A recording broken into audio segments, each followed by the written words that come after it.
ਸਤਿ ਸ਼੍ਰੀ ਅਕਾਲ। ਤੁਸੀਂ ਜੁੜੇ ਹੋਏ ਹੋ ਪੰਜਾਬੀ ਰੇਡੀਓ USA ਦੇ ਨਾਲ ਤੇ ਮੈਂ ਹਾਂ ਪ੍ਰਵੀਨ ਸ਼ਰਮਾ ਲੈ ਕੇ ਹਾਜ਼ਰ ਹਾਂ ਪ੍ਰੋਗਰਾਮ ਖਬਰ ਤੇ ਨਜ਼ਰ। ਖਬਰ ਤੇ ਨਜ਼ਰ ਪ੍ਰੋਗਰਾਮ ਦੇ ਵਿੱਚ ਕੀ ਅਹਿਮ ਤੇ ਕਈ ਖਾਸ ਖਬਰਾਂ ਨੂੰ ਲੈ ਕੇ ਚਰਚਾ ਕਰਨ ਦੇ ਲਈ ਜੁੜ ਚੁੱਕੇ ਨੇ ਪੰਜਾਬ ਤੋਂ ਸੀਨੀਅਰ ਪੱਤਰਕਾਰ ਦੀਪਕ ਸ਼ਰਮਾ ਚਨਾਰਥਲ ਜੀ। ਸ਼ਰਮਾ ਸਤਿ ਸ਼੍ਰੀ ਅਕਾਲ, ਸਵਾਗਤ ਹੈ ਜੀ ਪੰਜਾਬੀ ਰੇਡੀਓ USA ਤੇ। ਸਤਿ ਸ਼੍ਰੀ ਅਕਾਲ ਪ੍ਰਵੀਨ ਜੀ, ਸਾਰੇ ਦਰਸ਼ਕਾਂ ਨੂੰ ਸਰੋਤਿਆਂ ਨੂੰ ਪਿਆਰ ਭਰੀ ਸਤਿ ਸ਼੍ਰੀ ਅਕਾਲ। ਸਤਿ ਸ਼੍ਰੀ ਅਕਾਲ ਜੀ। ਪ੍ਰੋਗਰਾਮ ਦੇ ਵਿੱਚ ਅੱਗੇ ਵਧਣ ਤੋਂ ਪਹਿਲਾਂ ਧੰਨਵਾਦ ਕਰਦੇ ਚੱਲੀਏ ਸਪਾਂਸਰਸ ਦਾ ਜਿਹੜੇ ਜ਼ਰੀਆ ਬਣਦੇ ਨੇ ਇਹਨਾਂ ਪ੍ਰੋਗਰਾਮਾਂ ਨੂੰ ਤੁਹਾਡੇ ਤੱਕ ਪਹੁੰਚਾਉਣ ਦੇ ਲਈ। ਖਾਲਸਾ ਇੰਸ਼ੋਰੈਂਸ ਏਜੰਸੀ ਵਾਲੇ, ਜਿਨ੍ਹਾਂ ਤੋਂ ਤੁਸੀਂ ਹਰ ਤਰੀਕੇ ਦੀ ਇੰਸ਼ੋਰੈਂਸ ਲੈ ਸਕਦੇ ਹੋ। ਇੰਸ਼ੋਰੈਂਸ ਬਾਰੇ ਪਤਾ ਕਰਨ ਦੇ ਲਈ ਇਹਨਾਂ ਦਾ ਨੰਬਰ ਹੈ 468-272-2500। ਇਹ 1992 ਤੋਂ ਲਗਾਤਾਰ ਇੰਸ਼ੋਰੈਂਸ ਬਿਜ਼ਨਸ ਦੇ ਵਿੱਚ ਸ਼ਾਨਦਾਰ ਸੇਵਾਵਾਂ ਦੇ ਰਹੇ ਨੇ ਤੇ ਅਮਰੀਕਾ ਭਰ ਦੇ ਵਿੱਚ ਇੰਸ਼ੋਰੈਂਸ ਕਰਦੇ ਨੇ। ਓਬਾਮਾ ਕੇਅਰ ਮੈਡੀਕਲ ਜਾਂ ਫਿਰ ਕਵਰਡ ਕੈਲੀਫੋਰਨੀਆ ਬਾਬਤ ਪਾਲਿਸੀ ਕਰਵਾਉਣ ਦੇ ਲਈ, ਸਲਾਹ ਲੈਣ ਦੇ ਲਈ ਅੱਜ ਹੀ ਕਾਲ ਕਰੋ 468-272-2500 ਤੇ। ਟਰਕੀਅਨ ਇਮੀਗ੍ਰੇਸ਼ਨ ਲਾ ਫਰਮ ਵਾਲੇ, ਜੇ ਟਰਕੀਅਨਾਂ ਟੋਰਨ ਟਰਕੀਅਨਾਂ ਦੇ ਨਾਲ ਤੁਸੀਂ US ਇਮੀਗ੍ਰੇਸ਼ਨ ਬਾਬਤ ਕੋਈ ਵੀ ਸਲਾਹ ਕਰਨੀ ਹੈ, ਕੋਈ ਵੀ ਸਵਾਲ ਪੁੱਛਣਾ ਤੇ ਇਹਨਾਂ ਦਾ ਨੰਬਰ ਹੈ 415-909-0503। ਗੁਰਦੀਪ ਸਿੰਘ ਬਿਰਦੀ ਗਲੋਬਿਸ, Mandeep Singh, Sandeep Kaur San Jose, Amrik Singh Atwal, Jarnail Singh Yuba City, Jind Kaur Anayat Kaur Bakersfield, Mahinder Singh Mahinder Kaur Mattu Yuba City ਤੇ ਜਰਨੈਲ ਸਿੰਘ ਸਿਆਟਲ ਤੋਂ। ਇਹਨਾਂ ਸਾਰੇ ਹੀ ਸਪਾਂਸਰਸ ਦਾ ਬਹੁਤ ਬਹੁਤ ਧੰਨਵਾਦ। ਤੇ ਜੇਕਰ ਤੁਸੀਂ ਵੀ ਪੰਜਾਬੀ ਰੇਡੀਓ USA ਦੇ ਇਹਨਾਂ ਪ੍ਰੋਗਰਾਮਾਂ ਨੂੰ ਸਪਾਂਸਰ ਕਰਨਾ ਚਾਹੁੰਦੇ ਹੋ ਤਾਂ ਸਟੂਡੀਓ ਦਾ ਨੰਬਰ ਹੈ 468-272-5200। ਅੱਜ ਦਾ ਇਹ ਖਬਰ ਤੇ ਨਜ਼ਰ ਪ੍ਰੋਗਰਾਮ ਸਾਲ 2025 ਦੀ 22 ਅਪ੍ਰੈਲ ਦਾ ਪ੍ਰੋਗਰਾਮ ਹੈ ਤੇ ਦਿਨ ਅੱਜ ਮੰਗਲਵਾਰ ਹੈ।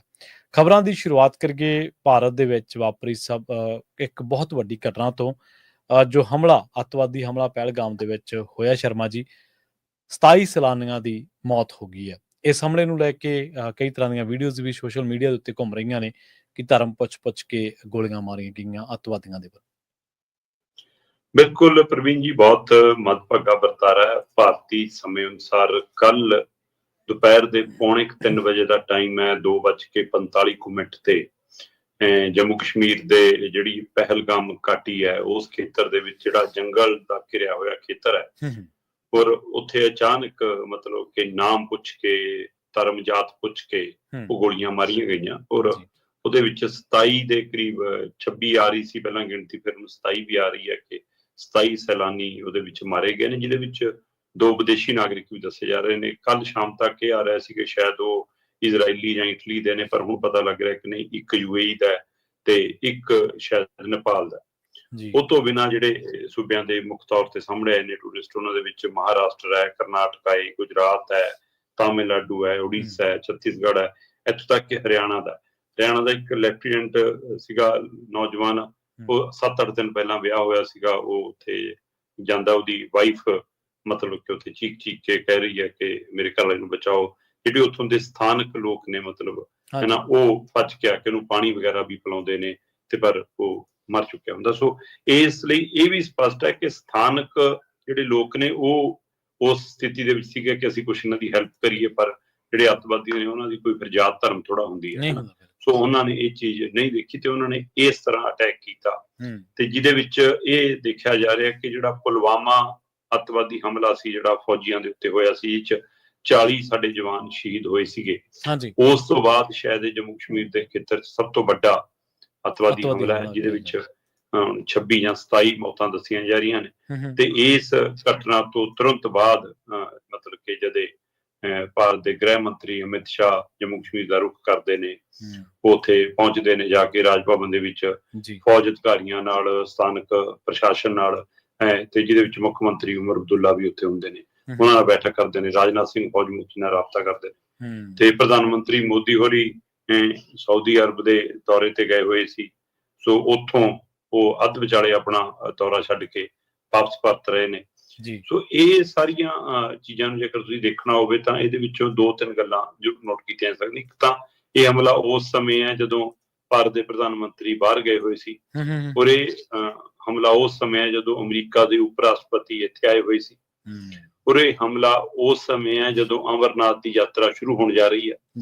ਸੋ ਇਹ ਸਾਰੀਆਂ ਚੀਜ਼ਾਂ ਨੂੰ ਵੀ ਗੌਰ 'ਚ ਰੱਖਦਿਆਂ ਹੋਇਆਂ ਕਿ ਲੋਕ ਜੰਮੂ ਕਸ਼ਮੀਰ ਦੇ ਜਿਹੜਾ ਨੇੜੇ ਚਲੇ ਗਏ ਸੀ ਕਾਫੀ, ਹੈ ਨਾ, ਉਸ ਤੋਂ ਦੂਰ ਕਰਨ ਦੀ ਕਵਾਇਦ ਹੈ, ਕਿਉਂਕਿ ਇੱਕ ਨਰੇਟਿਵ ਇਹ ਸਿਰਜਿਆ ਗਿਆ ਕਿ ਲਓ ਜੀ ਹੁਣ ਸਾਡੇ ਹੱਥ ਹੈ, ਅਸੀਂ ਆਜ਼ਾਦ ਕਰਾ ਲਿਆ ਜੀ, ਅਸੀਂ ਅੱਤਵਾਦੀਆਂ ਤੋਂ ਖਾਲੀ ਕਰਾ ਲਿਆ ਜੀ, ਹੁਣ ਇੱਥੇ ਕੋਈ ਘਟਨਾ ਨਹੀਂ ਵਾਪਰੂਗੀ ਹੁਣ, ਹੈ ਨਾ। ਇਹ ਕਿਉਂਕਿ ਉਹਨੂੰ ਜਿਵੇਂ ਡਿਊਟੀ 'ਚ ਬਦਲਿਆ ਗਿਆ, ਉਹਦਾ ਰੂਪ ਰੰਗ ਬਦਲ ਦਿੱਤਾ ਗਿਆ ਸੀ। ਉਹ ਸਾਰੀ ਪ੍ਰਕਿਰਿਆ ਤੋਂ ਬਾਅਦ ਟੂਰਿਸਟ ਬਹੁਤ ਵਧਿਆ। ਅੱਜ ਦੀ ਤਰੀਕ 'ਚ ਦੱਸਿਆ ਜਾ ਰਿਹਾ ਕਿ ਜੇ 25-26 ਲੱਖ ਟੂਰਿਸਟ ਉੱਥੇ ਗਿਆ ਤਾਂ ਉਹਦੇ ਵਿੱਚੋਂ ਹੁਣ ਤੱਕ 22 ਲੱਖ ਜਿਹੜਾ ਟੂਰਿਸਟ ਹੈ ਉਹ ਪਹਿਲਗਾਮ ਦੇ ਖੇਤਰ 'ਚ ਜਾ ਰਿਹਾ।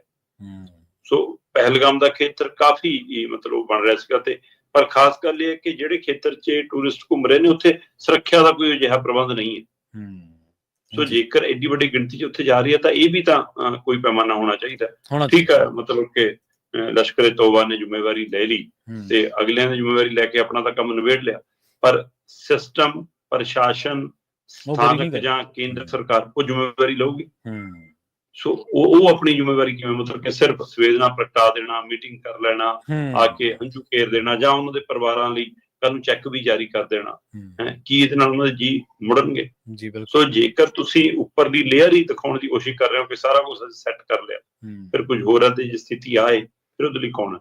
ਸੋ ਹੁਣ ਇਹ ਤੋਂ ਬਾਅਦ ਕਿ ਫਿਰ ਤੁਸੀਂ ਕਹੋਗੇ ਜੀ ਕਿ ਅਸੀਂ ਇੱਕ ਹੋਰ ਲਓ ਜੀ ਘਰ 'ਚ ਵੜ ਕੇ ਮਾਰਾਂਗੇ, ਉਹ ਨਰੇਟਿਵ ਇੱਕ ਵੱਖਰਾ ਵਰਤਾਰਾ ਕਿ ਉਹਦੇ ਵਿੱਚ ਕੌਣ ਮਾਰਿਆ ਜਾਂਦਾ, ਕੌਣ ਨਹੀਂ। ਜਾਂ ਇੱਥੋਂ ਤੱਕ ਵੀ ਮਤਲਬ ਰਾਸ਼ਟਰੀ ਮੀਡੀਆ, ਮੈਂ ਰਾਤ ਦੇਖ ਰਿਹਾ ਸੀ ਕੋਈ ਚੈਨਲ, ਉਹ ਤਾਂ ਇਹ ਕਹਿ ਰਹੇ ਸੀ ਕਿ ਹੁਣ ਭਾਰਤ ਪਾਕਿਸਤਾਨ ਦੀ ਜੰਗ ਲੱਗ ਜਾਣੀ ਹੈ। ਸੋ ਇਸ ਤਰ੍ਹਾਂ ਦਾ ਵੀ ਮਤਲਬ ਮਾਹੌਲ ਜਦੋਂ ਸਾਡੇ ਭੜਕਾਹਟ ਵਾਲੇ ਪਾਸੇ ਨੂੰ ਜਾਂਦਾ ਹੈ, ਉਸ ਘਟਨਾ ਦੇ ਤੱਥਾਂ ਨੂੰ ਸਮਝਣ ਦੇ ਲਈ, ਉਸ ਸਥਿਤੀ ਨੂੰ ਵਾਚਣ ਦੇ ਲਈ ਕਿਤੇ ਕੋਈ ਗੰਭੀਰਤਾ ਨਾਲ ਗੱਲ ਨਹੀਂ ਹੋ ਰਹੀ। ਠੀਕ ਹੈ, ਸਰਕਾਰ ਆਪਣਾ ਰੋਲ ਨਿਭਾਊਗੀ ਜਿੰਨਾ ਉਸਨੇ ਕਾਗੀ ਪੱਤਰੀ ਨਿਭਾਉਣਾ, ਪਰ ਇਹ ਸਥਿਤੀ ਨਾਲ ਜਿਨ੍ਹਾਂ ਦਾ ਜੀ ਗਿਆ, ਜਿਨ੍ਹਾਂ ਦਾ ਘਰ ਦੇ ਮੈਂਬਰ ਗਏ ਨੇ, ਇਹ ਤਾਂ ਉਹੀ ਜਾਣਦੇ ਨੇ ਕਿ ਉਹ ਕਿਸ ਦੌਰ ਚੋਂ ਲੰਘ ਰਹੇ। ਜੀ ਬਿਲਕੁਲ ਬਿਲਕੁਲ, ਇਹ ਬਹੁਤ ਮੰਦਭਾਗੀ ਘਟਨਾ ਵਾਪਰੀ ਹੈ ਸ਼ਰਮਾ ਜੀ। ਜਿੰਨੀ ਇਸ ਘਟਨਾ ਦੀ ਨਿਖੇਧੀ ਕੀਤੀ ਜਾਵੇ, ਜਿੰਨੀ ਇਸ ਹਮਲੇ ਦੀ ਨਿੰਦਾ ਕੀਤੀ ਜਾਵੇ, ਉਨੀ ਘੱਟ ਹੈ। ਔਰ ਇਹ ਲੱਗਦਾ ਕਈ ਵਾਰੀ ਲੋਕਾਂ ਨੂੰ ਲੱਗਦਾ ਹੁੰਦਾ ਜਜ਼ਬਾਤ 'ਚ ਭਿੱਜਿਆ ਨੂੰ ਕਿ ਇੱਕ ਐਂਗਲ ਤੋਂ ਕਿ ਇਹ ਸਹੀ ਹੋ ਰਿਹਾ, ਪਰ ਅਸਲ ਦੇ ਵਿੱਚ ਦਹਿਸ਼ਤ, ਖੌਫ, ਗੋਲੀ ਇਹ ਕਿਸੇ ਲਈ ਵੀ ਜਾਇਜ਼ ਨਹੀਂ ਹੁੰਦੀ। ਇਹਦਾ ਕੋਈ ਵੀ ਕਿਸੇ ਮਸਲੇ ਦਾ ਹੱਲ ਨਹੀਂ ਹੈ। ਹਾਂਜੀ ਬਿਲਕੁਲ, ਗੋਲੀ ਕਿਸੇ ਮਸਲੇ ਦਾ ਹੱਲ ਨਹੀਂ। ਜੀ ਬਿਲਕੁਲ। ਅਗਲੇ ਮਸਲੇ ਵੱਲ ਵਧੀਏ ਸ਼ਰਮਾ ਜੀ, ਤੇ ਗੱਲ ਕਰੀਏ ਪੰਜਾਬ ਦੀ। ਪੰਜਾਬ ਦੇ ਵਿੱਚ ਜਿਹੜੀਆਂ ਅੱਗਾਂ ਲੱਗੀਆਂ ਹੋਈਆਂ ਨੇ, ਵੈਸੇ ਤਾਂ ਇੱਕ ਨਸ਼ਿਆਂ ਦੀ ਅੱਗ, ਇੱਕ ਹੋਰ ਮਸਲਿਆਂ ਦੀ ਅੱਗ, ਉਹ ਤਾਂ ਆਪਾਂ ਧੁਖਦੀ ਰਹਿੰਦੀ ਆਪਾਂ ਦੇਖਿਆ, ਪਰ ਕਣਕਾਂ ਦਾ ਵੀ ਕਾਫੀ ਨੁਕਸਾਨ ਹੋਇਆ।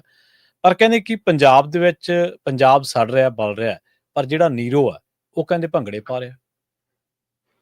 ਪ੍ਰਵੀਨ ਜੀ ਬਿਲਕੁਲ, ਇਹਦੇ ਵਿੱਚ ਨਾ ਤੁਸੀਂ 2-3 ਪਹਿਲੂਆਂ ਤੋਂ ਇਸ ਘਟਨਾਕ੍ਰਮ ਨੂੰ ਸਮਝਿਓ।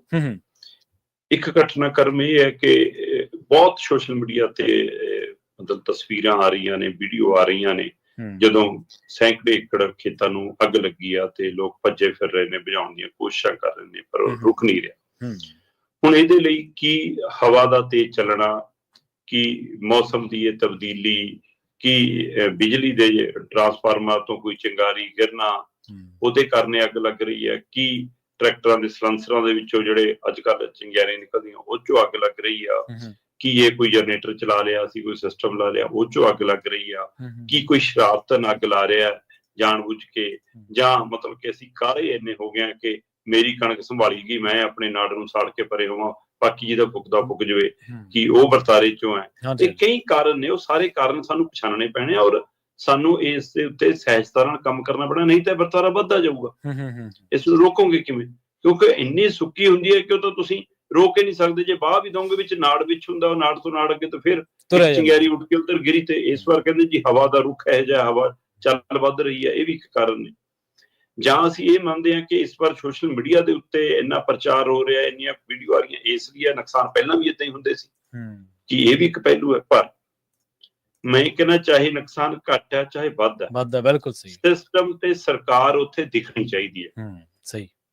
ਮੈਂ ਕਹਿੰਦਾ ਤੁਸੀਂ ਇਸ ਚੀਜ਼ ਦੀ ਭਰਪਾਈ 100% ਨਹੀਂ ਕਰ ਸਕਦੇ, ਤੁਸੀਂ ਉਹਦਾ 100% ਮੁੱਲ ਨਹੀਂ ਮੋੜ ਸਕਦੇ, ਪਰ ਦੁੱਖ ਦੀ ਘੜੀ 'ਚ ਜੇ ਤੁਹਾਡਾ ਨੁਮਾਇੰਦਾ, ਤੁਹਾਡਾ ਅਫਸਰ, ਤੁਹਾਡਾ ਅਧਿਕਾਰੀ, ਤੁਹਾਡਾ ਨਗਰ, ਤੁਹਾਡੇ ਅਹੁਦੇਦਾਰ, ਪੰਚ, ਸਰਪੰਚ, ਹੈ ਨਾ, MLA, MP ਖੜੇ ਦਿਖ ਜਾਣ ਤਾਂ ਬੰਦੇ ਨੂੰ ਹੌਸਲਾ ਹੋ ਜਾਂਦਾ ਕਿ ਮੇਰੇ ਨਾਲ 4 ਜੀ ਖੜੇ ਨੇ। ਬਿਲਕੁਲ ਸਹੀ। ਸੋ ਉਹਦੇ ਵਿੱਚੋਂ ਕੋਈ ਨਾ ਕੋਈ ਹੱਲ ਵੀ ਨਿਕਲਿਆ ਆਉਂਦਾ, 4 ਛਿੱਲੜ ਵੀ ਇਕੱਠੇ ਕਰ ਲਏ ਜਾਂਦੇ ਨੇ, ਚਲੋ ਅਗਲੀ ਵਾਰ ਨੂੰ ਬੀਜਣ ਲਈ ਕੋਈ ਪ੍ਰਬੰਧ ਕਰਤੀ ਹੈ, ਨਿਆਣਿਆਂ ਲਈ ਘਰ ਲਈ ਕੋਈ ਰਾਸ਼ਨ ਪੱਤਰ ਕਰ, ਕੁਛ ਹੋ ਜਾਂਦਾ।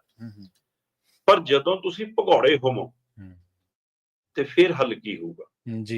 ਹੁਣ ਇੱਕ ਸਵਾਲ ਇਸ ਸਾਰੇ ਵਰਤਾਰੇ 'ਚ ਬਹੁਤ ਵੱਡਾ ਉੱਭਰਿਆ ਕਿ ਵੀ ਜਦੋਂ ਪਰਾਲੀ ਨੂੰ ਅੱਗ ਲੱਗਦੀ ਹੈ, ਫਿਰ ਦਿੱਲੀ ਤੱਕ ਧੂੰਆਂ ਦਿਖਦਾ ਸਾਡਾ, ਫਿਰ ਦਿੱਲੀ ਤੱਕ ਚੀਕਾਂ ਵੱਜਦੀਆਂ।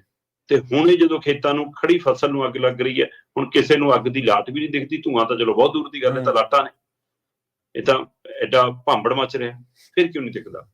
ਫਿਰ ਦੂਸਰਾ ਸਵਾਲ ਇਹਦੇ ਵਿੱਚ ਇਹ ਵੀ ਉੱਭਰਿਆ ਕਿ ਪ੍ਰਸ਼ਾਸਨ ਜਦ ਹੀ ਚਲਾਨ ਕੱਟਣ ਆ ਜਾਂਦਾ, ਜਦੋਂ ਕਿ ਜੀ ਤੁਸੀਂ ਪਰਾਲੀ ਨੂੰ ਅੱਗ ਲਾਤੀ, ਤੇ ਹੁਣ ਖੇਤਾਂ ਨੂੰ ਅੱਗ ਲੱਗ ਗਈ, ਹੁਣ ਕੋਈ ਤੁਸੀਂ ਭਰਪਾਈ ਕਰਨਾ ਚੈੱਕ ਤੁਰੰਤ ਲੈ ਕੇ ਕਿਉਂ ਨਹੀਂ ਆਏ?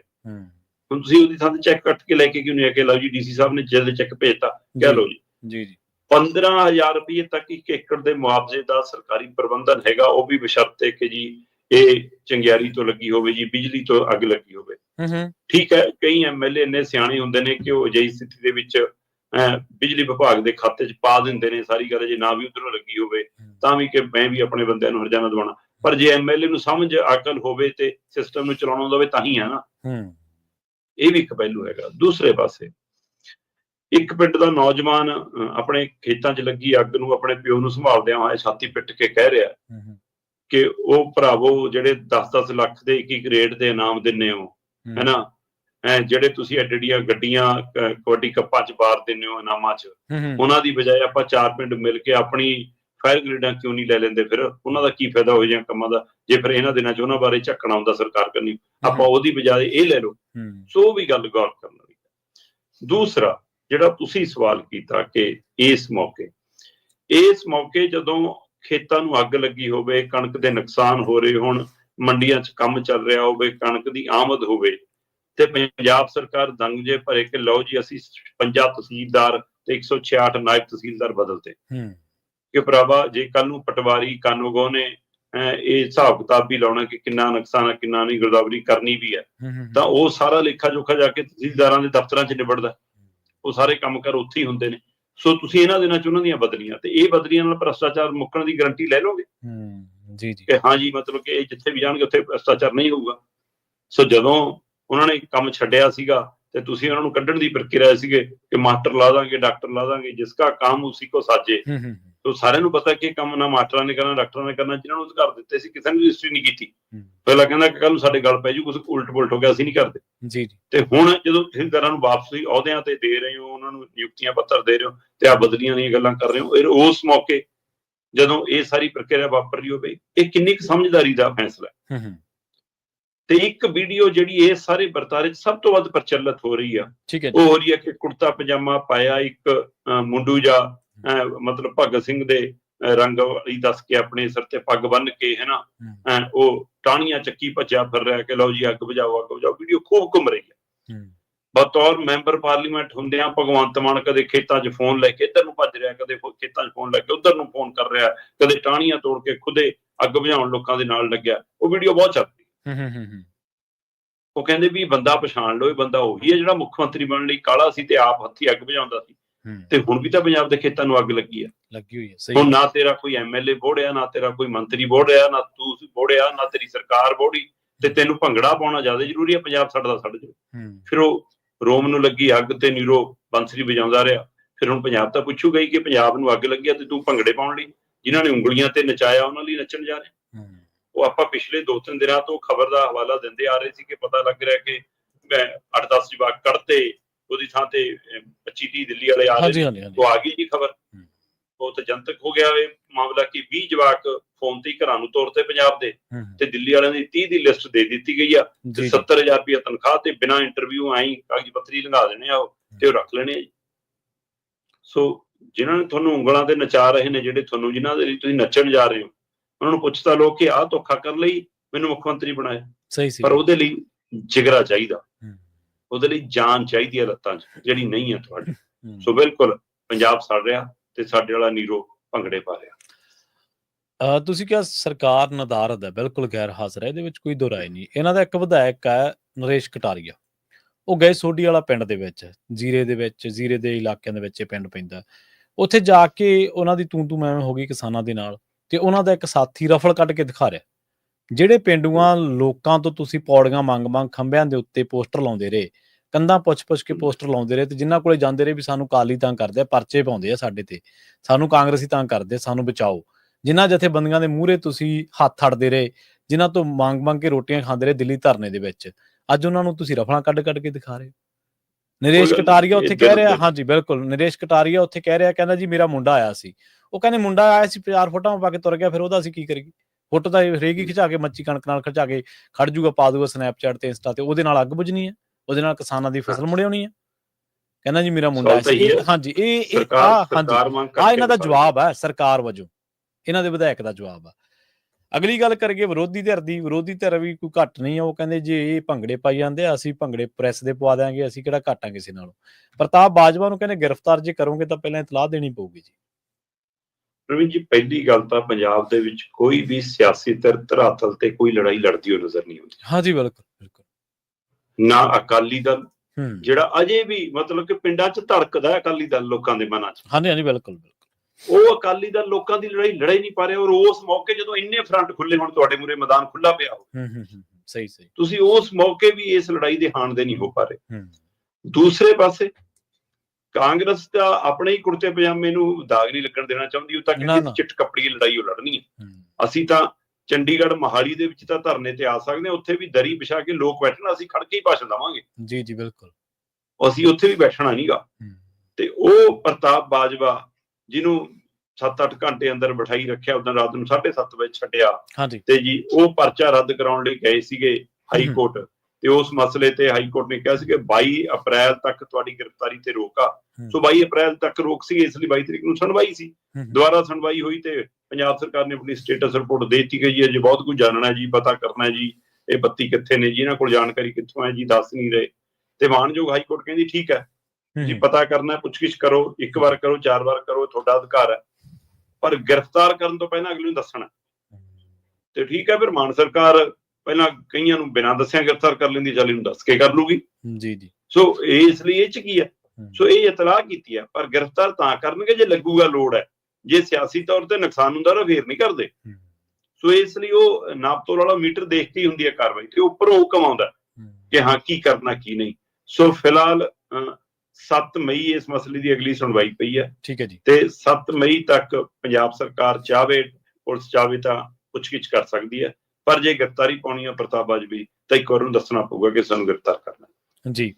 ਅਗਲੀ ਗੱਲ ਕਰੀਏ ਪੰਥਕ ਮਾਮਲੇ ਦੀ। ਪੰਥਕ ਆਗੂ ਆਪ ਤਾਂ ਸਟੇਜਾਂ ਤੋਂ ਭਾਸ਼ਣ ਦਿੰਦੇ ਆ ਵੀ ਏਕਾ ਕਰੋ ਏਕਾ ਕਰੋ, ਲੋਕਾਂ ਨੂੰ ਇਹ ਨਸੀਹਤਾਂ ਦਿੰਦੇ ਆ, ਸਿੱਖਿਆਵਾਂ ਦਿੰਦੇ ਆ, ਉਪਦੇਸ਼ ਵੀ ਦਿੰਦੇ ਆ ਵੀ ਭਾਈ ਇਹ ਸਾਰਾ ਕੁਝ ਭੁੱਲ ਭੁਲਾ ਕੇ ਕੰਟਰਾਡਿਕਸ਼ਨ, ਆਪਸੀ ਮਤਭੇਦ ਭੁਲਾਓ ਤੇ ਏਕਾ ਕਰੋ।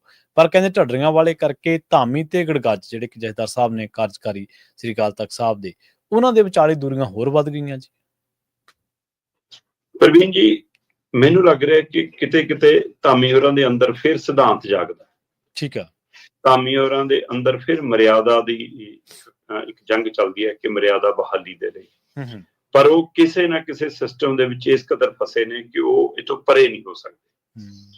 ਸੋ ਇਹ ਸਵਾਲ ਬਿਲਕੁਲ ਤੁਹਾਡਾ ਵਾਜਬ ਹੈ ਕਿ ਅਸੀਂ ਹਾਕ ਮਾਰਨੀ, ਕਹਿਣਾ ਪੰਥਕ ਏਕੇ ਲਈ, ਪਰ ਫਿਰ ਵੀ ਇਸ ਪ੍ਰਕਿਰਿਆ ਦੇ ਵਿੱਚ ਕਦੇ ਕਦੇ ਲੱਗਦਾ ਕਿ ਧਾਮੀ ਹੋਰੀ ਕਦੇ ਕਦੇ ਸਹੀ ਕੰਮ ਕਰ ਜਾਂਦੇ ਨੇ। ਹੁਣ ਇਸ ਮੌਕੇ ਜਿਹੜੇ ਸਾਡੇ ਜਥੇਦਾਰ ਨੇ, ਸ਼੍ਰੀ ਅਕਾਲ ਤਖਤ ਸਾਹਿਬ ਦੇ ਕਾਰਜਕਾਰੀ ਜਥੇਦਾਰ ਗਿਆਨੀ ਕੁਲਦੀਪ ਸਿੰਘ ਗੜਗੱਜ, ਉਹਨਾਂ ਨੇ ਇੱਕ ਮੁਹਿੰਮ ਚਲਾਈ ਹੈ ਕਿ ਜੀ ਮੈਂ ਪ੍ਰਚਾਰ ਮੁਹਿੰਮ, ਮੈਂ ਅੰਮ੍ਰਿਤਪਾਨ ਮੁਹਿੰਮ, ਮੈਂ ਸਿੱਖੀ ਦੇ ਪ੍ਰਫੁੱਲਤ ਕਰਨ ਲਈ ਇਸ ਬੂਟੇ ਨੂੰ, ਇਸ ਨੂੰ ਹੋਰ ਪਾਣੀ ਦੇਣ ਲਈ ਮੈਂ ਸਿੰਜੂਗਾ ਇਹ ਸਾਰਾ ਕੁਝ।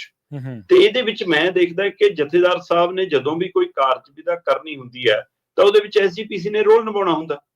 SGPC ਉਹਨਾਂ ਕੋਲ ਇੱਕ ਟੀਮ ਦੇ ਰੂਪ ਚ ਕੰਮ ਕਰਦੀ ਹੈ, ਪਰ ਇੱਥੇ ਦੂਰੀਆਂ ਇੰਨੀਆਂ ਨੇ ਕਿ SGPC ਆਪਣੇ ਢੰਗ ਨਾਲ ਆંકੜੇ ਦੱਸ ਰਹੀ ਹੈ ਕਿ ਅਸੀਂ ਤਾਂ ਜੀ ਇੰਨਿਆਂ ਨੂੰ ਅੰਮ੍ਰਿਤ ਛਕਾ ਲਿਆ, ਅਸੀਂ ਤਾਂ ਜੀ ਧਰਮ ਪ੍ਰਚਾਰ ਕਰ ਰਹੇ ਹਾਂ, ਅਸੀਂ ਇੰਨਾ ਬਜਟ ਰੱਖਿਆ। ਸੋ ਜੀ ਅੱਡੋ ਅੱਡ ਹੈ, ਫਿਰ ਇਹਦੇ ਚ ਸਿੱਖੀ ਦਾ ਭਲਾ ਕਿਵੇਂ ਹੋਊਗਾ? ਹੁਣ ਇਹਦੇ ਵਿਚਾਲੇ ਅਚਾਨਕ ਭਾਈ ਰਣਜੀਤ ਸਿੰਘ ਢੱਡਰੀਆਂ ਵਾਲੇ, ਜਿਹੜੇ ਪਹਿਲਾਂ ਬਾਬਾ ਢੱਡਰੀਆਂ ਵਾਲੇ ਹੁੰਦੇ ਸੀ, ਉਹ ਆਏ। ਉਹਨਾਂ ਦੀ ਇੱਕ ਵੀਡੀਓ ਆਈ ਕਿ ਜੀ ਜੇ ਗੜਗੱਜ ਸਾਹਿਬ ਇਹ ਮੁਹਿੰਮ ਚਲਾਉਂਦੇ ਨੇ ਅਸੀਂ ਸਾਥ ਦਿਆਂਗੇ, ਚੰਗਾ ਉਦਮ ਹੈ। ਤੇ ਉਸ ਤੋਂ ਬਾਅਦ ਦੂਸਰੀ ਵੀਡੀਓ ਜਥੇਦਾਰ ਸਾਹਿਬ ਦੀ ਆ ਗਈ ਕਿ ਜੀ ਪਹਿਲਾਂ ਆਉਣ, ਮਾਫੀ ਮੰਗਣ, ਫਿਰ ਵਿਚਾਰ ਕਰਾਂਗੇ ਕਿ ਆ ਕੇ ਅਕਾਲ ਤਖਤ ਸਾਹਿਬ ਤੇ ਮਾਫੀ ਮੰਗਣ। ਤੀਜੀ ਵੀਡੀਓ ਫੇਰ ਭਾਈ ਰਣਜੀਤ ਸਿੰਘ ਢੱਡਰੀਆਂ ਵਾਲੇ ਦੀ ਆ ਗਈ। ਅੱਛਾ, ਉਹ ਕਹਿੰਦੇ ਜੀ ਬਿਲਕੁਲ ਅਸੀਂ ਵਿਚਾਰਾਂ ਕਰਨ ਲਈ ਤਿਆਰ ਹੈ, ਆਪਾਂ ਬੈਠ ਸਕਦੇ ਹਾਂ, ਮੰਥਨ ਕਰ ਸਕਦੇ ਹਾਂ, ਜੇ ਚੰਗਾ ਹੋਊਗਾ ਤਾਂ ਤੁਹਾਡੀ ਵਿਚਾਰ ਸੋਚ ਇੰਨੀ ਵਧੀਆ, ਆਪਾਂ ਮਿਲ ਕੇ ਕੰਮ ਕਰ ਸਕਦੇ ਹਾਂ। ਉਹਨਾਂ ਦਾ ਇਹ ਸੁਨੇਹਾ ਆ ਗਿਆ। ਮੈਨੂੰ ਇੱਕ ਗੱਲ ਦੱਸੋ ਕਿ ਸ਼੍ਰੀ ਅਕਾਲ ਤਖਤ ਸਾਹਿਬ ਵੱਲੋਂ ਇੱਕ ਕਮੇਟੀ ਬਣੀ ਹੋਵੇ, ਉਹ ਕਮੇਟੀ ਦੇ ਕੋਲ ਸ਼ਿਕਾਇਤਾਂ ਦਾ ਭੰਡਾਰ ਹੋਵੇ ਤੇ ਉਹ ਸ਼ਿਕਾਇਤਾਂ ਦੇ ਭੰਡਾਰ ਦੇ ਆਧਾਰ ਤੇ ਜਾਂਚ ਕਰੇ ਤੇ ਜਾਂਚ 'ਚ ਇਹ ਪਾਵੇ ਕਿ ਢੱਡਰੀਆਂ ਵਾਲੇ ਸ਼੍ਰੀ ਅਕਾਲ ਤਖਤ ਸਾਹਿਬ ਦੇ ਸਿਧਾਂਤ ਅਨੁਸਾਰ, ਸਿੱਖ ਮਰਿਆਦਾ ਅਨੁਸਾਰ ਕੰਮ ਨਹੀਂ ਕਰਦੇ। ਇਹ ਆਪਾਂ ਉਸ ਕਮੇਟੀ ਦੇ ਹਵਾਲੇ ਨਾਲ ਗੱਲ ਕਰ ਰਹੇ ਹਾਂ, ਇਹਦੇ ਵਿੱਚ ਆਪਣਾ ਕੋਈ ਰਲ ਗੱਡ ਨਹੀਂ ਹੈ ਕੁਛ, ਮੈਂ ਆਪਣੇ ਕੋਲ ਕੋਈ ਗੱਲ ਨਹੀਂ ਕਰ ਰਿਹਾ। ਉਸ ਹਵਾਲੇ ਨਾਲ ਕਿ ਵੀ ਇਹ ਕੱਚੀ ਬਾਣੀ ਪੜ੍ਹਦੇ ਨੇ, ਹੈ ਨਾ, ਇਹ ਕਈ ਸਿਧਾਂਤਾਂ ਤੋਂ ਉਲਟ ਜਾ ਕੇ ਗੱਲਾਂ ਕਰਦੇ ਨੇ, ਬਿਲਕੁਲ। ਚਾਹੇ ਉਹ ਚਾਹੇ ਢੱਡਰੀਆਂ ਵਾਲੇ ਕਹਿੰਦੇ ਨੇ ਮੈਂ ਸਾਇੰਟੀਫਿਕ ਆਧਾਰ ਤੇ ਗੱਲ ਕਰਦਾ ਕਿ ਘਟਨਾਕ੍ਰਮ ਕਿਵੇਂ ਵਾਪਰ ਸਕਦੀ ਹੈ, ਵਰਤਾਰਾ ਕਿਵੇਂ ਹੋ ਸਕਦਾ, ਇਹ ਤਾਂ ਮਨ ਘੜਤਾ ਹੈ ਜੀ, ਇਹ ਨਾ ਉਹ ਏਦਾਂ ਜਦੋਂ ਹਵਾਲਾ ਹੁੰਦਾ ਤਾਂ ਟਕਰਾਅ ਵਾਲੀ ਸਥਿਤੀ ਬਣਦੀ ਹੈ। ਉਸ ਟਕਰਾਅ ਵਾਲੀ ਸਥਿਤੀ 'ਚ 5 ਮੈਂਬਰੀ ਕਮੇਟੀ ਵੱਲੋਂ ਅਕਾਲ ਤਖ਼ਤ ਸਾਹਿਬ ਨੂੰ ਇੱਕ ਰਿਪੋਰਟ ਸੌਂਪੀ ਗਈ ਸੀ। ਉਸ ਰਿਪੋਰਟ ਦੇ ਆਧਾਰ ਤੇ ਢੱਡਰੀਆਂ ਵਾਲਿਆਂ ਨੂੰ ਇੱਕ ਤਰ੍ਹਾਂ ਨਾਲ ਤਲਬ ਕਰਨ ਦੀ ਪ੍ਰਕਿਰਿਆ ਸੀ ਤੇ ਇਹਨੇ ਮੁੜ ਕੇ ਅਕਾਲ ਤਖ਼ਤ ਸਾਹਿਬ ਵਾਲੇ ਪਾਸੇ, ਦਰਬਾਰ ਸਾਹਿਬ ਵਾਲੇ ਪਾਸੇ ਰੁਖ ਨਹੀਂ ਕੀਤਾ। ਤੇ ਇਸ ਲਈ ਜੇਕਰ ਉਹ ਤੁਹਾਡੇ ਖਿਲਾਫ ਨੋਟਿਸ ਨਿਕਲਿਆ ਹੋਇਆ ਤਾਂ ਫਿਰ ਤੁਹਾਨੂੰ ਪੇਸ਼ ਹੋਣਾ ਪਊਗਾ, ਨਾ ਕਿ ਬੈਠ ਕੇ ਵਿਚਾਰਾਂ ਕਰਨੀਆਂ ਪੈਣਗੀਆਂ। ਫਰਕ ਹੈ, ਫਰਕ ਬਹੁਤ ਬੈਠ ਕੇ ਵਿਚਾਰਾਂ ਕਰਾਂਗੇ ਜਾਂ ਪੇਸ਼ ਹੋਵਾਂਗੇ। ਇੱਕ ਪਹਿਲੂ। ਦੂਸਰਾ ਪਹਿਲੂ ਜੀ, ਡੇਰਾ ਸਿਰਸਾ ਮੁਖੀ ਗੁਰਮੀਤ ਸਿੰਘ ਰਾਮ ਰਹੀਮ ਦੇ ਖਿਲਾਫ ਸਾਧਵੀਆਂ ਦੇ ਬਲਾਤਕਾਰ ਵਾਲੇ ਦੋਸ਼ਾਂ ਦਾ ਚਿੱਠਾ ਸਾਹਮਣੇ ਆਇਆ। ਅਦਾਲਤੀ ਪ੍ਰਕਿਰਿਆ 'ਚ ਅਜੇ ਮਾਮਲੇ ਚੱਲ ਰਹੇ ਨੇ, ਅਜੇ ਉਹਦੇ ਤੇ ਦੋਸ਼ ਲੱਗੇ ਨੇ। ਸਿੱਖ ਸੰਸਥਾਵਾਂ ਨੇ, ਸਿੱਖ ਸੰਗਠਨਾਂ ਨੇ ਉਹਦਾ ਵਿਰੋਧ ਕੀਤਾ ਕਿ ਅਸੀਂ ਇਹਦੇ ਪ੍ਰੋਗਰਾਮ ਨਹੀਂ ਹੋਣ ਦੇਣੇ, ਇਹਦੇ ਤੇ ਬਲਾਤਕਾਰ ਦੇ ਦੋਸ਼ ਨੇ। ਜੀ ਜੀ, ਅਜੇ ਉਹਦਾ ਸਿੱਖਾਂ ਨਾਲ, ਸਿੱਖ ਸੰਸਥਾਵਾਂ ਨਾਲ, ਸਿੱਖ ਜਥੇਬੰਦੀਆਂ ਨਾਲ ਕੋਈ ਸਿੱਧਾ ਟਕਰਾਅ ਸ਼ੁਰੂ ਨਹੀਂ ਹੋਇਆ ਸੀ। ਉਹ ਸਵਾਂਗ ਵਾਲੀ ਰਚਨਾ, ਉਹ ਜਾਮੇ ਇਨਸਾਫ ਲਾਉਣ ਵਾਲਾ, ਉਹ ਗੁਰੂ ਸਾਹਿਬ ਦਾ ਰੂਪ ਧਾਰਨ ਵਰਗਾ ਉਹ ਜਿਹਾ ਕੱਪੜੇ ਲੀੜੇ ਪਾਉਣ ਵਾਲਾ, ਹੈ ਨਾ, ਉਹ ਤੋਂ ਬਾਅਦ ਆ ਫਿਲਮਾਂ ਵਾਲਾ, ਇਹ ਸਾਰਾ ਵਰਤਾਂਤ ਸਾਰਾ ਕੁਝ ਬਾਅਦ ਦਾ। ਉਸ ਸਮੇਂ ਜਦੋਂ ਇਹਦੇ ਉੱਤੇ ਇਹੋ ਜਿਹੇ ਮਾਮਲੇ ਆਉਂਦੇ ਨੇ ਕਿ ਇਹਦੇ ਪਰ ਦੋਸ਼ ਲੱਗਦੇ ਨੇ ਸਾਧੂਆਂ ਬਲਾਤਕਾਰ ਦੇ, ਤਾਂ ਇਹਦਾ ਬਾਈਕਾਟ ਦੀਆਂ ਪ੍ਰਕਿਰਿਆਵਾਂ ਸ਼ੁਰੂ ਹੁੰਦੀਆਂ ਨੇ। ਸਿੱਖ ਸੰਗਠਨ ਇਹਦਾ ਵਿਰੋਧ ਕਰਦੇ ਨੇ ਕਿ ਜਦੋਂ ਤੱਕ ਅਦਾਲਤ ਦੇ ਵਿੱਚ ਕੁਝ ਨਿਬੇੜਾ ਹੁੰਦਾ ਤਦ ਤੱਕ ਇਹਦੇ ਨਾਲ ਕੋਈ ਤਾਲਮੇਲ ਨਹੀਂ। ਹੁਣ ਉਹੀ ਜਿਹੇ ਦੋਸ਼ਾਂ ਦਾ ਸਾਹਮਣਾ ਅਦਾਲਤੀ ਪ੍ਰਕਿਰਿਆ ਦੇ ਰਾਹੀਂ ਭਾਈ ਰਣਜੀਤ ਸਿੰਘ ਢੱਡਰੀਆਂ ਵਾਲੇ ਵੀ ਕਰ ਰਹੇ ਨੇ। 2013 'ਚ ਇੱਕ ਕੁੜੀ ਮੈਂ ਖਿਆਲ ਕੁਝ ਖਾ ਕੇ ਇਹਨਾਂ ਦੇ ਜਿਹੜਾ ਪਰਮੇਸ਼ਵਰ ਦੁਆਰ ਹੈ ਉਹਦੇ ਬਾਹਰ ਉਹਦੀ ਮੌਤ ਹੁੰਦੀ ਹੈ। ਉਸ ਤੋਂ ਬਾਅਦ ਮਾਮਲੇ ਠੰਡਾ ਕਰਨ ਦੀ ਕੋਸ਼ਿਸ਼ ਕੀਤੀ ਜਾਂਦੀ ਹੈ, ਪਰ ਉਸ ਬੱਚੀ ਦਾ ਮੇਰਾ ਖਿਆਲ ਭਰਾ ਅਦਾਲਤ ਜਾਂਦਿਆਂ ਹਾਈ ਕੋਰਟ ਦੇ ਵਿੱਚੋਂ ਮਤਲਬ ਕਿ 2024 ਦਸੰਬਰ 2024 ਆ ਸਾਲ ਜਿਹੜਾ ਮੁੱਕਿਆ, ਉਸ ਦਿਨ ਹੁਕਮ ਹੋ ਜਾਂਦੇ ਨੇ ਕਿ ਅਦਾਲਤੀ ਹੁਕਮਾਂ ਦੇ ਤਹਿਤ ਇਹਦੇ ਤੇ ਇਹਦੇ ਕੁਝ ਸਾਥੀਆਂ ਤੇ ਬਲਾਤਕਾਰ ਔਰ ਕਤਲ ਦੇ ਮਾਮਲੇ ਤਹਿਤ FIR ਦਰਜ ਹੋ ਜਾਂਦੀ ਹੈ। ਹੁਣ ਇੱਕ ਤਰ੍ਹਾਂ ਨਾਲ ਰਣਜੀਤ ਸਿੰਘ ਢੱਡਰੀਆਂ ਵਾਲੇ ਤੇ ਅਦਾਲਤੀ ਹੁਕਮਾਂ ਦੇ ਤਹਿਤ FIR ਦਰਜ ਹੈ ਜਿਹਦੇ ਵਿੱਚ ਬਲਾਤਕਾਰ ਔਰ ਕਤਲ ਦੇ ਮਾਮਲੇ ਨੇ। ਸੋ ਅਜੇ ਅਦਾਲਤ ਨੇ ਫੈਸਲਾ ਕਰਨਾ ਕਿ ਇਹ ਦੋਸ਼ੀ ਹੈ ਕਿ ਨਹੀਂ, ਪਰ ਆਰੋਪੀ ਬਣ ਚੁੱਕਿਆ ਬੰਦਾ। ਹਾਂਜੀ ਹਾਂਜੀ। ਸੋ ਉਸ ਸਥਿਤੀ ਦੇ ਵਿੱਚ ਕੀ ਇਹ ਸਿੱਧੇ ਮੁੱਖ ਧਾਰਾ ਚ ਆ ਸਕਦਾ, ਗੋਸ਼ਟੀ ਦਾ ਸਵਾਗਤ ਨਹੀਂ ਕੀਤਾ ਜਾ ਸਕਦਾ? ਇਹ ਸਿੱਖ ਸੰਸਥਾਵਾਂ ਨੇ, ਸਿੱਖ ਸੰਗਠਨਾਂ ਨੇ ਸੋਚਣਾ। ਹਾਂ, ਰਾਜਨੀਤਿਕ ਤੌਰ ਤੇ ਮੈਂ ਪਹਿਲਾਂ ਵੀ ਗੱਲ ਕਰਦਾ ਰਿਹਾ ਕਿ ਜਦੋਂ ਵੀ ਜਿਹਦੇ ਕੋਲ ਭੀੜ ਹੋਏਗੀ, ਜਿਹਦੇ ਕੋਲ ਵੀ ਸੰਗਤੀ ਰੂਪ ਚ ਭੀੜ ਹੋਵੇ, ਸ਼ਰਧਾਲੂ ਰੂਪ ਚ ਭੀੜ ਹੋਵੇ, ਭਗਤਾਂ ਦੇ ਰੂਪ ਚ ਭੀੜ ਹੋਵੇ, ਭੇਡ ਬੱਕਰੀਆਂ ਦੇ ਰੂਪ ਚ ਭੀੜ ਹੋਵੇ, ਜਿਹਦੇ ਕੋਲ ਵੀ ਭੀੜ ਹੋਏਗੀ, ਲੀਡਰਾਂ ਨੂੰ ਉਹ ਵੋਟਾਂ ਦੇਣਗੇ, ਸਿਰ ਵਿਕਣੇ ਨੇ ਜਾਣਗੇ। ਇਹੀ ਲੀਡਰ ਡੇਰਾ ਸਿਰਸਾ ਨੱਕ ਰਗੜਦੇ ਰਹੇ ਨੇ ਸਾਰੀਆਂ ਪਾਰਟੀਆਂ ਦੇ, ਇਹੀ ਲੀਡਰ ਢੱਡਰੀਆਂ ਵਾਲੇ ਦਾ ਰੁਖ ਵੀ ਕਰਨਗੇ, ਉਹਦੇ ਕੋਲ ਸੰਗਤ ਹੈਗੀ ਹੈ ਭਾਈ। ਇਹੀ ਲੀਡਰ ਡੇਰਾ ਬਿਆਸ ਵੀ ਜਾਂਦੇ ਨੇ, ਚਾਹੇ ਉਹ ਬੋਲੇ ਨਾ ਬੋਲੇ। ਅੱਜ ਕੱਲ ਤਾਂ ਡੇਰੇ ਬਿਆਸ ਵਾਲੇ ਆਪੇ ਆਉਣ ਲੱਗੇ ਲੀਡਰਾਂ ਦੇ ਕੋਲ। ਹਾਂਜੀ ਹਾਂਜੀ। ਇਹ ਸਾਰੇ ਵਰਤਾਰੇ ਦੇ ਵਿੱਚ ਹੁਣ ਸਵਾਲ ਇਹ ਖੜਾ ਕਿ ਜਦੋਂ ਅਜਿਹਾ ਪਹਿਲੂ ਹੋਵੇ, ਹੁਣ ਨਾ ਤਾਂ ਇਹ ਕਹਿ ਸਕਦਾ ਕਿ ਅਕਾਲੀ ਕਾਂਗਰਸੀਆਂ ਨੇ ਜਾਂ ਕਿਸੇ BJP ਵਾਲਿਆਂ ਨੇ ਜਾਂ ਆਪ ਵਾਲਿਆਂ ਨੇ ਜੀ ਪੁਲਿਸ ਨਾਲ ਮਿਲੀ ਭੁਗਤ ਕਰਾ ਕੇ ਕੋਈ ਝੂਠਾ ਸੱਚਾ ਪਰਚਾ ਕਰਾਤਾ। ਇਹ ਤਾਂ ਅਦਾਲਤੀ ਪ੍ਰਕਿਰਿਆ ਚ ਹੋਇਆ ਭਾਈ, ਤੇ ਉਸ ਪਰਚੇ ਤੇ ਜੇ ਫੈਸਲਾ ਹੋਣਾ ਬਾਕੀ ਹੈ। ਜਿੰਨੀ ਦੇਰ ਫੈਸਲਾ ਨਹੀਂ ਆਉਂਦਾ ਓਨੀ ਦੇਰ ਕੀ ਕੋਈ ਸਾਂਝ ਰੱਖੀ ਜਾ ਸਕਦੀ ਹੈ? ਇਹ ਸਿੱਖ ਸਿਧਾਂਤ, ਸਿੱਖ ਸੰਸਥਾਵਾਂ, ਸਿੱਖ ਸੰਗਠਨ ਸੋਚਣ। ਉਹਦੇ ਵਿੱਚ ਗਿਆਨੀ ਕੁਲਦੀਪ ਸਿੰਘ ਗੜਗੱਜ ਕੀ ਆਪ ਮਹਾਰੇ ਪਹਿਲ ਕਦਮੀ ਕਰ ਰਹੇ ਨੇ ਜੀ? ਕੀ ਇਹ ਬਾਬਾ ਧੂਮਾ ਦਾ ਬਦਲ ਵਜੋਂ ਰਣਜੀਤ ਸਿੰਘ ਢੱਡਰੀਆਂ ਵਾਲਿਆਂ ਨੂੰ ਦੇਖਿਆ ਜਾ ਰਿਹਾ ਕਿ ਉਹ ਨਹੀਂ ਨਾਲ ਆਉਂਦਾ ਤਾਂ ਇਹਨੂੰ ਲਿਆਓ, ਕਿਉਂਕਿ ਆਪਸ ਚ ਟਕਰਾਏ ਦੋਵਾਂ ਦਾ। ਕਿਉਂਕਿ ਢੱਡਰੀਆਂ ਵਾਲਿਆਂ ਦੇ ਉੱਤੇ ਜਾਨਲੇਵਾ ਹਮਲਾ ਹੋ ਚੁੱਕਿਆ। ਅਗਲਾ ਕਹਿੰਦਾ ਟਕਸਾਲ ਵੱਲੋਂ ਕਰਾਇਆ ਗਿਆ, ਧੂਮੇ ਵੱਲੋਂ ਕਰਾਇਆ ਗਿਆ, ਉਹਨਾਂ ਦੇ ਦੋਸ਼ ਲਾਉਂਦਾ ਸਿੱਧਾ। ਜੀ ਜੀ ਬਿਲਕੁਲ। ਔਰ ਇਹ ਸਾਰੀ ਪ੍ਰਕਿਰਿਆ ਦੇ ਵਿੱਚ ਕੀ ਫਿਰ BJP ਕੋਈ ਮਿਲ ਕੇ ਖੇਡ ਖੇਡਣ ਲੱਗ ਪਈ?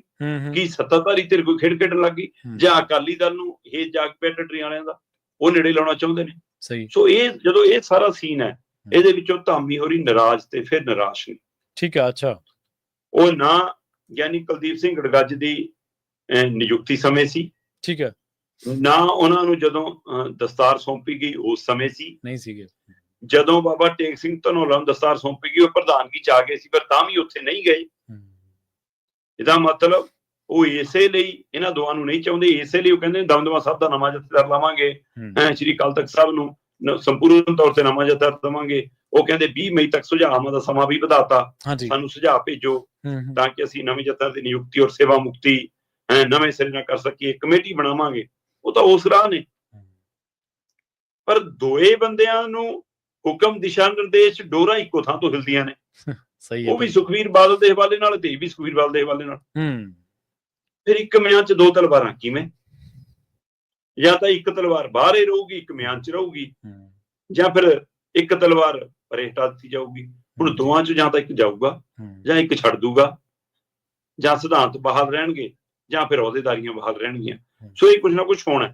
ਮੈਨੂੰ ਜੋ ਜਾਣਕਾਰੀ ਹੈ, ਇੱਕ ਸਮਾਗਮ ਦੇ ਵਿੱਚ ਆਮਾ ਸਾਹਮਣਾ ਹੋ ਗਿਆ ਸੀਗਾ ਦੋਵਾਂ ਦਾ। ਅਜੇ ਤੱਕ ਧਾਮੀ ਸਾਹਿਬ ਰਸਮੀ ਤੌਰ ਤੇ ਜਥੇਦਾਰ ਸਾਹਿਬ ਨੂੰ ਮਿਲਣ ਨਹੀਂ ਗਏ, ਰਸਮੀ ਮੁਲਾਕਾਤ ਨਹੀਂ ਹੈ ਕੋਈ। ਇੱਕ ਸਮਾਗਮ 'ਚ ਕਹਿੰਦੇ ਆਮੋ ਸਾਹਮਣਾ ਹੋ ਗਿਆ ਤੇ ਫਤਿਹ ਦੀ ਸਾਂਝ ਪਈ ਤੇ ਕਹਿੰਦੇ ਜਥੇਦਾਰ ਯਾਨੀ ਕੁਲਦੀਪ ਸਿੰਘ ਗੜਗਾਜੇ ਹੋਰਾਂ ਨੇ ਕਿਹਾ ਕਿ ਧਾਮੀ ਸਾਹਿਬ ਆਓ ਆਪਾਂ ਪੰਥਕ ਮਸਲਿਆਂ ਦੇ ਹੱਲ ਲਈ ਬੈਠ ਕੇ ਕਦੇ ਵਿਚਾਰਾਂ ਕਰੀਏ। ਉਹ ਕਹਿੰਦੇ ਜੀ ਫਤਿਹ ਆ, ਤੁਹਾਡਾ ਰਾਹ ਆਪਣਾ, ਮੇਰਾ ਰਾਹ ਆਪਣਾ। ਸੋ ਇਹਦਾ ਮਤਲਬ ਇਹ ਰਾਹ ਹੁਣ ਇਕਸਾਰ ਨਹੀਂ ਹੋਣ ਵਾਲੇ, ਇਹਨਾਂ ਚੋਂ ਇੱਕ ਕੋਈ ਘਰੇ ਵੀ ਵਰਤ ਸਕਦਾ। ਜੀ, ਸਿਧਾਂਤ ਨਾ ਕੋਈ ਕੰਧ ਤੇ ਟੰਗਿਆ ਪੋਸਟਰ ਨਹੀਂ ਹੁੰਦਾ ਸ਼ਰਮਾ ਜੀ, ਵੀ ਜੇ ਇਧਰੋਂ ਆਏ ਥੋੜਾ ਜਿਹਾ ਲੱਗਦਾ ਤੇ ਐ ਇਹਨੂੰ ਲਮਕਾ ਲਓ, ਇਧਰੋਂ ਐ ਲੱਗਦਾ ਤੇ ਐ ਇਹਨੂੰ ਲਮਕਾ ਲਓ। ਸਿਧਾਂਤ ਤਾਂ ਸਿਧਾਂਤ ਹੈ। ਬੰਦੇ ਜਿਹੜੇ ਸਿਨਾਰੀਓ ਬਣਦੇ ਨੇ ਜਾਂ ਜਿਹੜੇ ਹਾਲਾਤ ਬਣਦੇ ਨੇ ਉਹਨਾਂ ਮੁਤਾਬਕ ਸਿਧਾਂਤ ਨਹੀਂ ਤੈਅ ਕਰ ਸਕਦੇ, ਬਲਕਿ ਸਿਧਾਂਤ ਤੈਅ ਕਰਦਾ ਕਿ ਆਹ ਚੀਜ਼ਾਂ ਹੋਣਗੀਆਂ। ਇਹ ਹੁਣ ਦੂਜੇ ਰਾਹ ਪਏ ਵੇ ਆ ਅਸਲ ਦੇ ਵਿੱਚ, ਜਿੱਥੇ ਆ ਕੇ ਗੱਲ ਸਾਰੀ ਅੜ ਜਾਂਦੀ ਹੈ। ਜਾਂਦਿਆਂ ਦੀ ਗੱਲ ਕਰੀਏ, ਇੱਕ ਅਜਿਹੇ ਰੁਲਦੂ ਸਿੰਘ ਦੀ ਸ਼ਰਮਾ ਜੀ ਜਿਹੜਾ ਜਿਉਂਦਾ ਜਾਗਦਾ ਪਰ ਰੁਲਣ ਦੇ ਲਈ ਮਜਬੂਰ ਹੈ। ਪ੍ਰਵੀਨ ਜੀ, ਜਦੋਂ ਜਿਉਂਦੇ ਜਾਗਦੇ ਬੰਦੇ ਨੂੰ ਸਰਕਾਰੀ ਕਾਗਜ਼ ਇਹ ਕਹਿਣ ਲੱਗ ਜਾਣ ਕਿ ਤੂੰ ਮਰ ਗਿਆ, ਜਦੋਂ ਤੁਸੀਂ ਕੀ ਬੀਤੀ, ਔਰ ਉਹ ਵੀ ਉਸ ਸਮੇਂ ਜਦੋਂ ਉਹਦੇ ਗੁਜ਼ਾਰੇ ਦਾ ਹਿੱਲਾ ਹੀ ਉਹੀ ਸਰਕਾਰੀ ਪੈਨਸ਼ਨ ਹੋਵੇ। ਸਹੀ ਸੀ, ਬਿਲਕੁਲ ਸਹੀ। ਇਹ ਮਾਨਸੇ ਦਾ ਹੀਰੋ ਕਲਾਂ ਪਿੰਡ ਦਾ ਬਜ਼ੁਰਗ ਹੈ, 80 ਸਾਲਾ ਬਜ਼ੁਰਗ ਹੈ। ਉਹ ਕਹਿੰਦਾ ਸੰਨ 2000 ਚ ਮੈਨੂੰ ਪੈਨਸ਼ਨ ਲੱਗੀ ਸੀ ਔਰ ਲਗਾਤਾਰ ਜਿੰਨੀ ਕੁ ਵੀ ਪੈਨਸ਼ਨ, ਉਹ ਬੁਢਾਪਾ ਪੈਨਸ਼ਨ ਮਿਲਦੀ ਹੈ, ਉਹ ਮਿਲੀ ਜਾਂਦੀ ਸੀ। ਕਹਿੰਦਾ ਮੇਰਾ ਕੰਮ ਕਰ ਚੱਲੀ ਜਾਂਦਾ ਸੀ ਮਾੜਾ ਮੋਟਾ ਜਿੰਨਾ ਰੋਟੀ ਸਿੱਕਾ ਹੁੰਦਾ ਜੀ। ਪਰ ਕਹਿੰਦਾ ਹੁਣ ਮੈਂ ਪਿਛਲੇ 2-3 ਮਹੀਨਿਆਂ ਤੋਂ ਬੈਂਕ ਜਾ ਰਿਹਾ, ਗੇੜੇ ਮਾਰਦਾ, ਤੇ ਬੈਂਕ ਵਾਲੇ ਕਹਿੰਦੇ ਕਿ ਬਾਬੇ ਤੇਰੀ ਪੈਨਸ਼ਨ ਨਹੀਂ ਆਈ। ਕਹਿੰਦਾ ਮੈਂ ਨਾਲ ਦੇ ਬਜ਼ੁਰਗਾਂ ਨੂੰ ਪੁੱਛਦਾ, ਉਹ ਕਹਿੰਦੇ ਸਾਡੀ ਤਾਂ ਸਾਰੀਆਂ ਆ ਗਈਆਂ।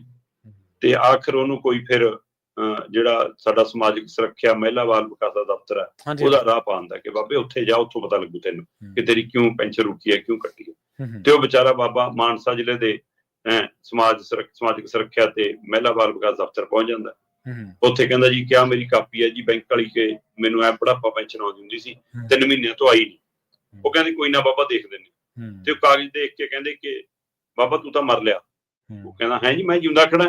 ਕਹਿੰਦੇ ਨਹੀਂ, ਸਾਡਾ ਮਤਲਬ ਤੂੰ ਸਰਕਾਰੀ ਕਾਗਜ਼ਾਂ 'ਚ ਮਰਿਆ ਹੋਇਆ, ਸਾਡੇ ਕੋਲ ਤੇਰੀ ਰਿਪੋਰਟ ਹੈ ਕਿ ਤੂੰ ਤਾਂ ਜਿਉਂਦਾ ਹੀ ਨਹੀਂ ਗਾ, ਇਸ ਲਈ ਤੈਨੂੰ ਪੈਨਸ਼ਨ ਨਹੀਂ ਮਿਲ ਸਕਦੀ। ਉਹ ਕਹਿੰਦਾ ਭਰਾਵਾ ਆਹ ਮੇਰਾ ਆਧਾਰ ਕਾਰਡ ਆ, ਆਹ ਮੇਰਾ ਵੋਟਰ ਕਾਰਡ ਆ, ਆਹ ਮੇਰਾ ਰਾਸ਼ਨ ਕਾਰਡ ਆ, ਆਹ ਮੇਰੀ ਬੈਂਕ ਵਾਲੀ ਕਾਪੀ ਆ, ਕਿਤੋਂ ਤਾਂ ਪੁੱਛ ਲਓ ਜਾ ਕੇ ਕਿ ਮੈਂ ਹੀ ਜਿਉਂਦਾ ਕਿ ਮੈਂ ਮਰ ਗਿਆ, ਤੁਸੀਂ ਕਿਵੇਂ ਕਹਿਤਾ। ਮਤਲਬ ਪ੍ਰਵੀਨ ਜੀ, ਇੱਕ ਬੰਦਾ ਜਿਹੜਾ ਤੁਹਾਡੇ ਮੂਹਰੇ ਬੈਠਾ ਹੈ, ਜਾਂ ਤਾਂ ਤੁਸੀਂ ਸਾਬਤ ਕਰੋ ਕਿ ਤੂੰ ਰੁਲਦੂ ਸਿੰਘ ਨਹੀਂ ਹੈ, ਤੇ ਜਾਂ ਤੁਸੀਂ ਮਤਲਬ ਕਿ ਇਹਦੇ ਲਈ ਜੇ ਤੁਹਾਨੂੰ ਕੋਈ ਭਰਮ ਭੁਲੇਖਾ ਪੈ ਗਿਆ, ਮੈਂ ਕਹਿੰਦਾ ਗਲਤੀ ਬੰਦਿਆਂ ਤੋਂ ਹੀ ਹੁੰਦੀ ਹੈ, ਤੁਹਾਡੇ ਕਾਗਜ਼ੀ ਪੱਤਰੀ ਕੋਈ ਗਲਤੀ ਹੋਗੀ ਕੋਈ ਗੱਲ ਨਹੀਂ, ਪਰ ਉਹਦਾ ਖਮਿਆਜਾ ਦੂਸਰਾ ਬੰਦਾ ਕਿਉਂ ਭੁਗਤ ਰਿਹਾ? ਤੁਹਾਡੀ ਗਲਤੀ ਨੂੰ ਦਰੁਸਤ ਕਰਨਾ ਤਾਂ ਤੁਹਾਡਾ ਹੀ ਕੰਮ ਹੈ ਨਾ, ਤੇ ਤੁਸੀਂ ਉਹਦੇ ਕਰਨ ਲਈ ਕੋਈ ਚਾਰਜ ਨਾ ਕਰੋ। ਬੈਂਕ 'ਚ ਉਹਦਾ ਤਸਦੀਕ ਕੀਤਾ ਜਾ ਸਕਦਾ ਨਾ ਕਿ ਇਹੀ ਬੰਦਾ ਭਾਈ ਅੱਗੇ ਇਸੇ ਨੂੰ ਪੈਨਸ਼ਨ ਮਿਲਦੀ ਸੀ, ਇਹਦੀ ਕਾਗਜ਼ ਪੱਤਰ, ਇਹਦੀ ਫੋਟੋ ਲੱਗੀ ਹੈ, ਦਿਖਾਓ ਪੁਰਾਣੇ ਫਾਰਮ, ਖਾਤਾ ਖੁੱਲਿਆ ਹੋਊ, ਕੁਛ ਹੋਊ। ਪਿੰਡ 'ਚ 5 ਸਰਪੰਚ ਹੁੰਦੇ ਆ, ਵੋਟਰ ਲਿਸਟ ਹੁੰਦੀ ਹੈ, ਤੁਸੀਂ ਲੰਬੜਦਾਰ ਹੁੰਦਾ ਹੈ, ਪੰਚਾਇਤ ਬੁਲਾ ਲਓ, ਤੁਸੀਂ ਪਿੰਡ ਚੱਲ ਜਾਓ, ਪਿੰਡ ਨੂੰ ਉੱਥੇ ਬੁਲਾ ਲਓ, ਕਾਗਜ਼ ਪੱਤਰ ਬੋਲਦੇ ਨੇ, ਕੋਈ ਤਾਂ ਤਰੀਕਾ ਹੁੰਦਾ। ਸੋ ਉਹਨੂੰ ਲਾਰੇ ਮਿਲ ਰਹੇ ਨੇ, ਉਹਨੂੰ ਧੱਕੇ ਮਿਲ ਰਹੇ ਨੇ, ਕੋਈ ਨਾ ਕਰਦੇ ਆ। ਉਹ ਕਈ ਵਾਰ ਇੱਕ ਨਾਮ ਦੇ 2 ਬੰਦੇ ਹੋ ਜਾਂਦੇ ਨੇ, ਤਾਂ ਭੁਲੇਖਾ ਪੈ ਜਾਂਦਾ ਦੂਆ ਰੁਲਦੂ ਸਿੰਘ ਮਰ ਗਿਆ।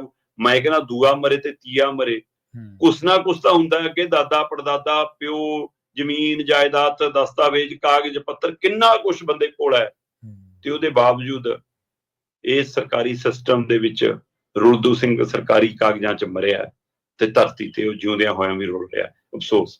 ਤੇ ਜਦੋਂ ਕਿ ਕਈ ਇੱਥੇ ਅਸੀਂ ਜਿਉਂਦਿਆਂ ਨੂੰ ਮਰਿਆ ਹੋਇਆਂ ਦੇਖਦੇ ਹਾਂ, ਜਿਹੜੀਆਂ ਲਾਸ਼ਾਂ ਤੁਰੀਆਂ ਫਿਰਦੀਆਂ। ਹਾਂਜੀ ਬਿਲਕੁਲ, ਤੇ ਕਈਆਂ ਨੂੰ ਮਗਰਾਂ ਪੈਨਸ਼ਨਾਂ ਵੀ ਜਾਈ ਜਾਂਦੀਆਂ, ਉਹ ਵਿਚਾਰੇ ਸਵਰਗਵਾਸ ਹੋ ਗਏ ਨੇ, ਇਸ ਦੁਨੀਆ ਦੇ ਵਿੱਚ ਨਹੀਂ ਰਹੇ, ਚਲਾਣਾ ਕਰ ਗਏ ਨੇ, ਪਰ ਪੈਨਸ਼ਨਾਂ ਜਾਈ ਜਾਂਦੀਆਂ। ਹੁਣ ਜਾਈ ਕਿਹਨਾਂ ਦੇ ਘਰਾਂ 'ਚ ਜਾਂਦੀਆਂ ਇਹ ਵੀ ਆਪਾਂ ਨੂੰ ਪਤਾ ਕਿ ਕਿਹੜੀ ਅਫਸਰਸ਼ਾਹੀ ਤੇ ਕਿਹੜੇ ਹੋਰ ਲੋਕ ਰਲੇ ਹੁੰਦੇ ਨੇ। ਅਸਲ ਦੇ ਵਿੱਚ ਸ਼ਰਮਾ ਜੀ, ਪਿੰਡ ਦੇ ਵਿੱਚ ਇੱਕ ਨਾਂ ਦੇ ਕਈ ਬੰਦੇ ਹੁੰਦੇ ਆ, ਪਰ ਉਹਨਾਂ ਦੇ ਬਿਲਕੁਲ। ਸਿਰਨਾਵੇਂ ਅੱਡ ਹੁੰਦੇ ਆ, ਕਿਸੇ ਦੇ ਨਾਂ ਪਿੱਛੇ ਸਿੰਘ ਲੱਗਦਾ, ਕਿਸੇ ਦੇ ਨਾਂ ਪਿੱਛੇ ਕੁਛ ਹੋਰ ਲੱਗਦਾ, ਕਿਸੇ ਦੇ ਨਾਂ ਪਿੱਛੇ ਕੁਛ ਹੋਰ ਲੱਗਦਾ। ਇਹਦਾ ਮਤਲਬ ਇਹ ਥੋੜ੍ਹਾ ਕਿ ਜੇ ਕਿਸੇ ਹੋਰ ਬੰਦੇ ਦੀ ਮੌਤ ਹੋ ਗਈ ਤੇ ਵੈਸੇ ਵੀ ਪਿੰਡਾਂ ਦੇ ਵਿੱਚ ਆਪਾਂ ਕਹਿੰਦੇ ਹੁੰਦੇ ਹਾਂ ਕਿ ਜਾ ਤਸਦੀਕ ਕਰਾ ਕੇ ਲਿਆ। ਉਹ ਤਸਦੀਕ ਕਰਾਉਣ ਦਾ ਮਤਲਬ ਕੀ ਹੈ? ਇਹ ਹੈ ਕਿ ਭਾਈ ਮੈਂ ਨੰਬਰਦਾਰ ਹਾਂ ਜਾਂ ਮੈਂ ਸਰਪੰਚ ਹਾਂ, ਮੈਂ ਮੈਂਬਰ ਹਾਂ, ਮੈਂ ਇਸ ਬੰਦੇ ਨੂੰ ਜਾਣਦਾ ਤੇ ਇਹ ਹਾਜ਼ਰ ਨਾਜ਼ਰ ਹੈ ਮੇਰੇ ਸਾਹਮਣੇ, ਇਹੀ ਸਾਵਾਂ ਬੰਦਾ, ਇਹੀ ਤਸਦੀਕ ਹੁੰਦਾ, ਹੋਰ ਕੀ ਹੁੰਦਾ? ਬਸ ਜੀ ਜੀ। ਸ਼ਰਮਾ ਜੀ, ਇਹਨਾਂ ਖਾਸ ਖਬਰਾਂ ਤੇ ਖਾਸ ਜਾਣਕਾਰੀਆਂ ਦੇ ਲਈ ਤੁਹਾਡਾ ਬਹੁਤ ਬਹੁਤ ਧੰਨਵਾਦ ਜੀ। ਬਹੁਤ ਸ਼ੁਕਰੀਆ ਜੀ।